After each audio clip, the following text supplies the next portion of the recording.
সম্মানিত ভিউয়ার্স, আজকে দেখতে পাচ্ছেন যে কত সুন্দর একটা নির্মল আবহাওয়া। আর এই আবহাওয়াটা আসলে জানালার পাশ দিয়ে আমার অনেক ভালো লাগে। তো আমি কিন্তু এই সময় রান্না করতেছিলাম, আর রান্না করতে করতে এই ভিডিওটা নিয়ে নিলাম, কারণ খুব জোরে বাতাস বইতেছিল। আর সাধারণত এতদিন যে গরম পড়েছে না, এই গরমের মধ্যে থেকে একটু মানে অস্বস্তি বোধটা কিছুটা কেটেছে। এর কারণ হচ্ছে এই বাতাস, এই যে আবহাওয়ায় যে বৃষ্টি, সব কিছু মিলাইয়ে না আজকে সত্যিই একটা নির্মল আবহাওয়া, খুবই ভালো লাগতেছে। তো ভাবলাম যে মাংসটা রান্না করি, যেহেতু আজকে শুক্রবারে তো মাংস না খেলেই ভালো লাগে না।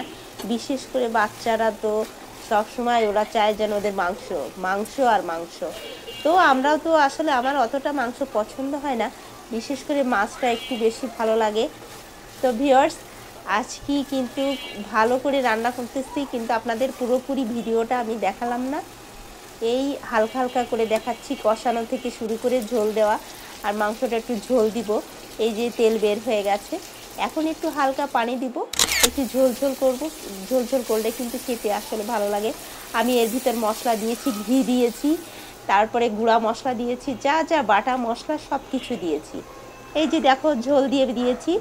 এখন মাংসের কালারটা কিন্তু অনেক সুন্দর এসেছে। যেহেতু বাচ্চারা তো আসলে কষা মাংস খেতে অতটা বেশি পছন্দ করে না, কিন্তু আমাদের শেয়ার বাবা সবসময় কষা মাংসটা বেশি পছন্দ করে। আর পোলট্রি মুরগি খায় না, কিন্তু বাচ্চারা খায়। তো ভিউয়ার্স, আবারও আমি রান্না করতে করতে দেখছি যে কালো মেঘে মনে হয় এঁটে গেছে। ভাবছি যে এই মুহূর্তে যদি বৃষ্টি আসে আর ঝড় আসে, তাহলে তো আসলে খুবই ভালো লাগবে, আরও সুন্দর করে ভিডিওটা নিতে পারবো। তো আমি তাকিয়ে তাকিয়ে আমার জানালার পাশ থেকে যতটুকু সম্ভব আমি নিয়েছি। হয়তোবা গ্রিলের জন্য আকাশটা দেখাতে পারলাম না, কিন্তু এত সুন্দর লাগছিল, আসলে খুব ভালো লাগে।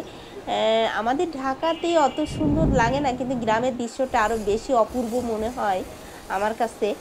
এই দেখো, পাশের ছাদে যেন কি পোড়াচ্ছে ওরা, ধোঁয়াটা বের হয়েছে, আরও দেখতে চমৎকার লাগছে। আপনাদের কাছে কেমন লেগেছে অবশ্যই একটু জানাবেন। আমাদের যেহেতু দালান কোঠা শহর, আর এই শহরের মাঝে মাঝে যে গাছগাছালি, অলিগলি, এগুলো দেখাতে আসলে খুবই আমার কাছে ভালো লাগে। আমার কাছে কেন যেন রোমান্টিক মনে হয়। আর গ্রামে তো আরও অপূর্ব সুন্দর দৃশ্য, গ্রামের দৃশ্য